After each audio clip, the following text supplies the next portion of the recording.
7 de septiembre vamos a hablar acerca del amor. Pero del amor que viene de Dios. Porque hay diferentes tipos de amores. Amor al interés, amor a las riquezas, el amor eros.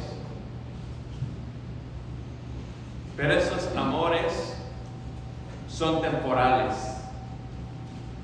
que terminan a través de los años. Nos podemos jurar amor eterno, pero al final terminamos separados.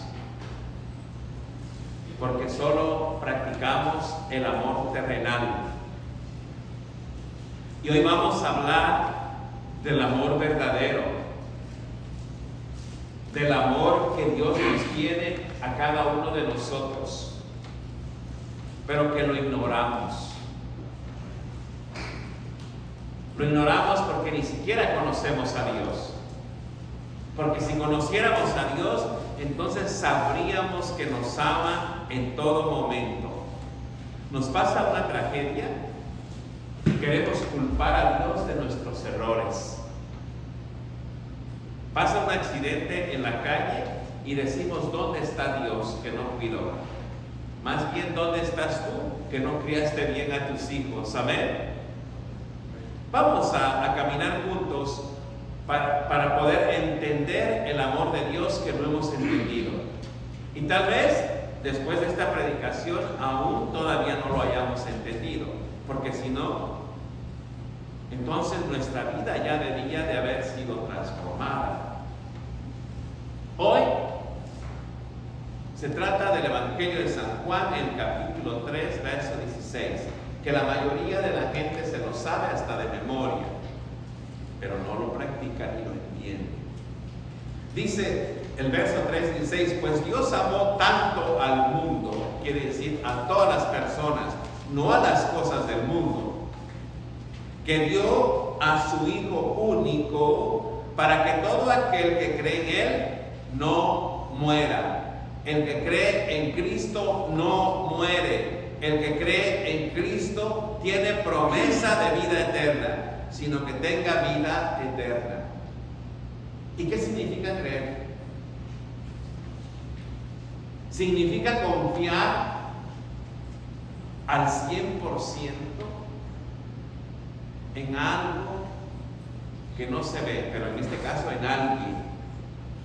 Saber que Cristo está presente contigo en todo momento, inclusive en los momentos más difíciles de tu vida.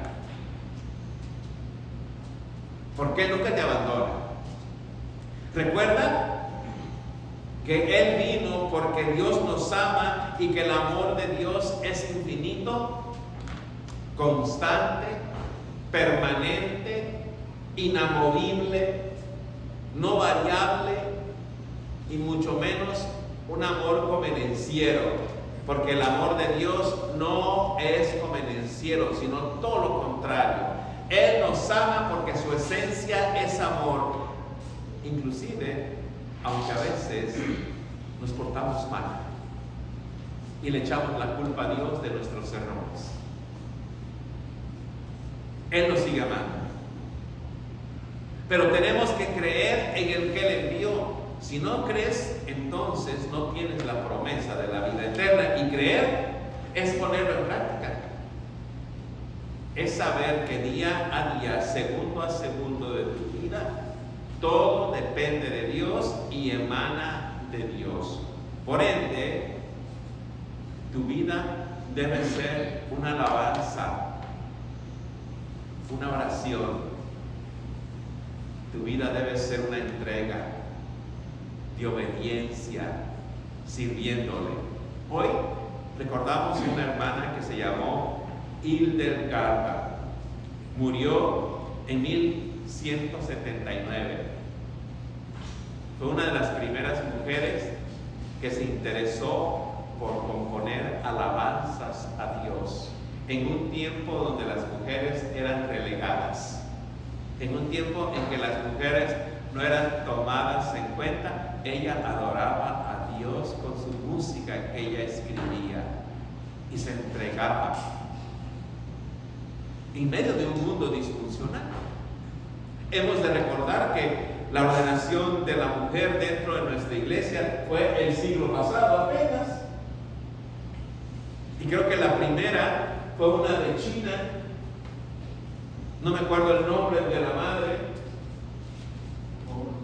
Y la ordenaron porque todos los demás sacerdotes estaban perseguidos y no permitían que nadie pudiera ir a servir, y ella siguió sirviendo y terminó siendo presa por años por el gobierno chino, y el día que salió libre la desterraron. ¿Saben dónde vino a morir? Canadá. Porque ella creía en la promesa de Dios, porque sabía que el amor de Dios era inamovible. Nuestra adoración tiene que ser inamovible. Hay que recordar que tenemos un Dios que está con nosotros en los tiempos buenos y en los tiempos malos, en los tiempos difíciles y en los tiempos fáciles. Él nunca nos falla. Y nosotros sin Él podemos fallar bastante, porque no conocemos el amor de Dios. Por eso dice el verso 17: porque Dios no envió a su Hijo al mundo para condenar al mundo, sino para salvarlo por medio de Él. Cristo no quiere que muera nadie. Cristo no quiere perder a nadie. Y acabamos de escuchar este domingo pasado, ¿se acuerdan de la lectura del Evangelio? A ver, ¿quién se acuerda de la lectura del Evangelio? Que levante su mano. Dice, aunque sea uno. ¿Cuál fue el tema principal en la lectura del Evangelio? ¿Saben por qué no nos acordamos? Porque fallamos a la iglesia, porque venimos y no ponemos atención, y porque no traemos nuestra Biblia y no escribimos aunque sea una palabra. ¿Saben de qué se trató? De las 100 ovejas. ¿Se acuerdan? ¿Se acuerdan que decía que había 100 ovejas y el dueño dejaba las 99 y iba por una porque esa una le importaba? Así es Dios con nosotros. Así es Dios con nosotros. Aunque nosotros nos portamos mal, Él nos sigue amando. Y no saben ustedes cuál es el dolor cuando una oveja se desvía y que le marcas por teléfono y que te ignora 1, 2, 3 veces, le mandas textos y te ignora. Y no es mi persona la que está obsesionada porque esa oveja escuche la voz de Dios. Es el ministerio que Cristo ha puesto en mi persona y en la iglesia. Y tenemos que servirle con ese amor inagotable, aunque a veces duele. Pero el amor que viene de Dios no puede cambiar ni siquiera variar, porque el amor de Dios es divino. Y tenemos que aprender a amar en ese amor de Dios. Por eso cuando alguien me dice, Padre, usted no me quiere, viene a ser una ofensa. No para mí, para Dios. Porque Dios nos ama a todos. ¿Saben qué es lo que no ama a Dios? Es el pecado. Dios desprecia al pecado, pero ama al pecador. Amén. Dice el verso 18: el que cree en el Hijo de Dios no está condenado, pero el que no cree ya está condenado, está perdido. ¿Y qué significa creer? Es poner en práctica el mandamiento y la ley que Cristo nos ha enseñado. Eso muestra que creemos en Él, en nuestra obediencia. Pero tú dices que crees, pero tu persona tiene frutos opuestos a lo que Cristo nos enseña, entonces realmente no crees. Creer en Cristo Jesús es depender de Él 100% en nuestra vida, independientemente de que las cosas sean difíciles y que a veces estén opuestas hacia ti. Él nunca te va a abandonar. Él estará contigo. Amén. Ese amor divino es transformador. Ese mismo amor divino fue el que tocó a la Madre Teresa de Calcuta. cuenta, por eso se fue de su tierra, de Europa, al país más pobre, donde había muchos mendigos en la calle, llenos de lepra, donde nadie quería ayudarlos, y ella se fue y los ayudó levantando de la calle, y así formó e hizo lugares de esperanza. Porque el amor de Dios transforma. El amor de Dios te hace bajar de tu pedestal. Y por eso has visto eminencias, sacerdotes, doctores que se convierten en sacerdotes porque quieren servir. Me recuerdo una palabra que alguien decía, que servir al pueblo tiene dos funciones: servir con autoridad, pero también obedeciendo. Entonces lo cambiaría yo diciendo que servir al pueblo es porque el amor transformador de Dios ha trastornado, cambiado mi vida. Lo que para el mundo es loquera, para el siervo de Dios es gozo. Amén. Amén. Amén. Dice la primera carta de San Juan, capítulo 4, y nos habla del amor en el capítulo 7, en el verso 7.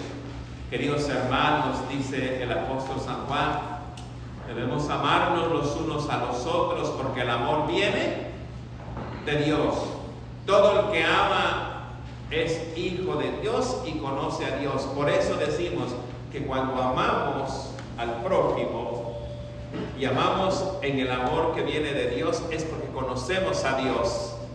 Porque cuando se conoce a Dios, ese amor transformador es el que te hace servir a los demás.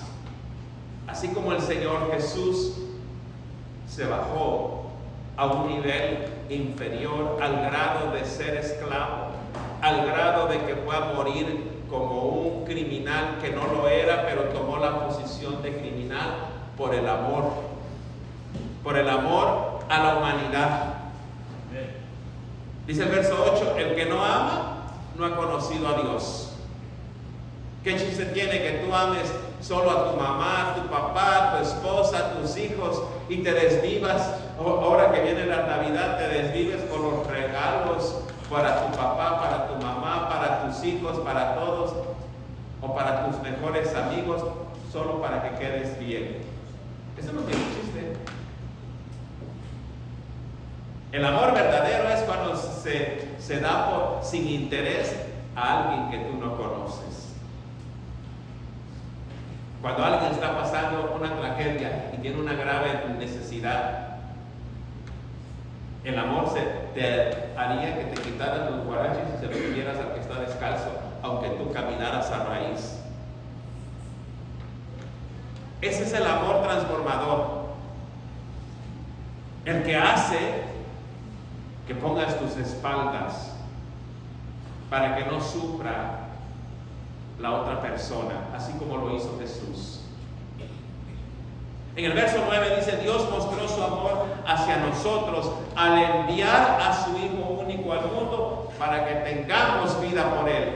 ¿Qué más prueba podemos pedirle a Dios de que Él nos ama? ¿Qué más prueba? Si Él envió a su propio Hijo, de su propia sangre, de su propia divinidad, al nacer como ser humano y pasar todo el sufrimiento que sufre un ser humano. Por eso, en tu sufrimiento humano, el que te puede entender se llama Cristo Jesús. Nadie más. Él puede entender tu corazón, cómo está de ocupado de tanta basura que debes sacar. Él está al lado tuyo cuando tú estás luchando en contra de una adicción. Si tú quieres que el amor de Dios te transforme, tienes que creer en Él, y creer es dejarte obedeciendo a Dios. Y eso es el meollo del asunto, la dificultad de todo ser humano. Porque ¿quién en esta tierra no tiene soberbia? ¿Quién en esta tierra no sufre con el orgullo? Porque la soberbia y el orgullo son del diablo. La obediencia es de Cristo. Por eso dice el verso 10, el amor consiste en esto, no que nosotros hayamos amado a Dios, porque nuestro amor es humano, barato y convenenciero, sino que Él nos amó a nosotros y envió a su Hijo para que, ofreciéndose en sacrificio, nuestros pecados quedaran perdonados. Y yo cuando veo esta parte, a manera de explicación para tratar de entender, me doy cuenta con esto en mi ministerio. Alguien está pasando una tragedia y viene a la iglesia, porque así debe de ser, porque es la casa de Dios, y recibe el consuelo de Dios mediante aquellos que hemos entendido el amor de Dios. Pasa su tragedia y ni se acuerda de Dios y no regresa. ¿Saben por qué? Porque nunca han conocido el amor de Dios. Porque conocer el amor de Dios te hace ser agradecido con Dios. Te hace dar todo por Dios. Así como la Madre Teresa de Calcuta, que dio todo por Dios al abandonar patria y dedicarse a la gente menesterosa.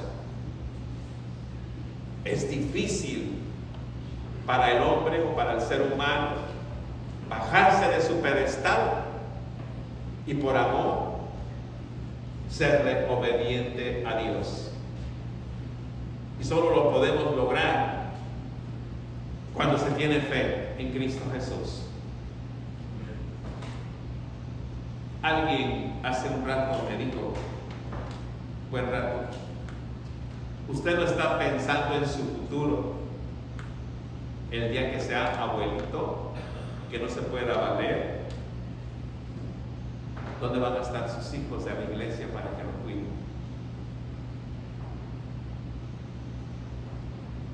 Me estaba tratando de pensar de que yo preparara mi futuro como si yo fuera dueño del tiempo, pero yo sé que el futuro no es mío.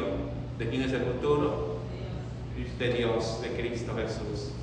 Y si Cristo está acá, ¿ustedes creen que me va a hacer falta algo? Él va a estar acá. Entonces, en nuestra capacidad humana estamos siempre maquinando y pensando el futuro de cómo vamos a terminar nuestra vida aquí en la tierra, pero no nos preocupamos por el lugar donde vamos a estar en la presencia de Dios. Eso es lo importante, donde tenemos que pensarlo. Y para eso nos dice el apóstol San Juan en el verso 15: cualquiera que reconoce que Jesús es el Hijo de Dios, vive en Dios y Dios en él.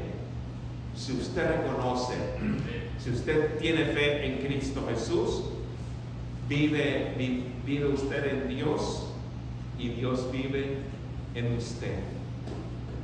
Entonces, la ansiedad del futuro desaparece, porque quien está a cargo de su vida de usted y la de todo aquel cristiano que confía en Dios es Dios mismo. Y si Dios mismo está contigo, nada te faltará. Amén. Por eso, hoy que recordamos a la hermana Hildegarda, nos dice en el verso 34 del Salmo 104: cantaré al Señor mientras viva.